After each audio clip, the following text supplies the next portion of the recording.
So welcome back, Sheryl Bender. Now, after we've gotten the resume on paper, it's time for the interview, and you are the expert on this. I've done plenty of them.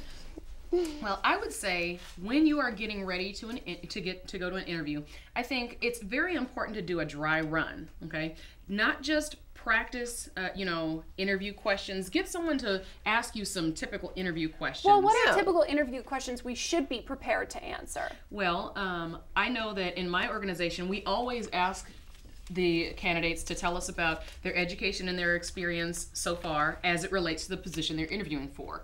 You know, the tell me about yourself really is limited to education and experience or anything else that has help prepare you for this job. We're not asking about I like to skydive, I like to cook. Yeah, and don't bring drama to the interview, and don't bring your home life and all that. They don't care about that, you know. But now, what about let's say Michelle wasn't so obviously pregnant. What if she was pregnant? She knows it, but she's trying to get that dream job. Is that something that she needs to tell the employer right off the get-go? Not at all. Not at all, because it's not their business. It's not any concern of theirs until that point where she's an employee. Because at that point, then yes, it will, it'll have an impact. But for good relations, for good relations, would she tell them at the offer, or at what point should she tell them? She should tell them at whatever point there's been an offer and she's accepted it.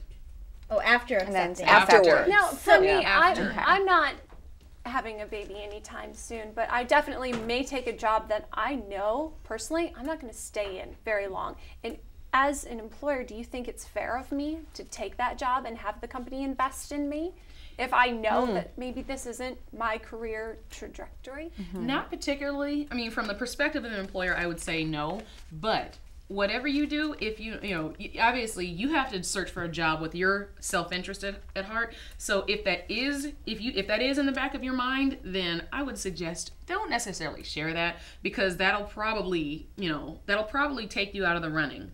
But, and another reason not to share it is because you might get in there and find, oh wait, I actually really like being here. You might change your mind. So I would say, that's something you should definitely keep on the low, because that's not going to help your chances in terms of getting a job. Well, and you don't know if the company's thinking, That's I'm going to true. keep her around for just a couple of months. That's happening. also a possibility. It is, to transition. I know, Sandra, you're in a position of transitioning now. Did you start in a job that maybe you weren't happy with? Actually, I really am a big fan of internships, because when I was in school, that was the first thing I did.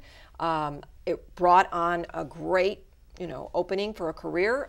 My first job was with CBS Television through my internship. So I really feel that that's a big, big thing for younger people. But maybe when you're not in the internship, but you're in the interview and they ask about money, that was always been a really It's always an uncomfortable situation to be in. Is it better? Yeah, it is. First, Well, I always wonder, is it better to say I'm open, negotiable, or to give them your price? What is the right thing to say? Well, having taken negotiating classes, the person who throws out the first number is the one who's usually going to end up on, with the shorter end of the stick. So what I would say is try to get them to give you a range they're looking to hire in. If they absolutely refuse to, give anything without you offering some information, I would say give them a range, but be prepared for whatever the lowest part of your range is. Make sure that's something you can accept, because would they ever actually give that higher number if I say do you I'm pitch your higher number? 60 grand, and knowing that they're going to say 50?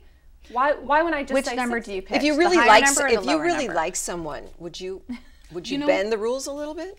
Well, you know what? I work for a government agency, so I can't do that. There you go. Yes, you can. You just don't tell anybody. Yeah. No, I have laws working in my favor to be a little bit less flexible. Okay. But I would say never give one number. Always give a range. If you have to volunteer something, give a range, and be prepared for whatever the low part of your range is. Make that a number you really are okay with. Well, and is that something you have to back up with, what you made at a previous job or that kind of thing, or is it just like, hey, I'd like to make $100,000 this year? How do you put a worth on yourself? Well, first of all, if you're at the point where you're getting ready to negotiate salary, you really should do your research, because there's plenty of search engines that will give you the salaries of comparable jobs in your area.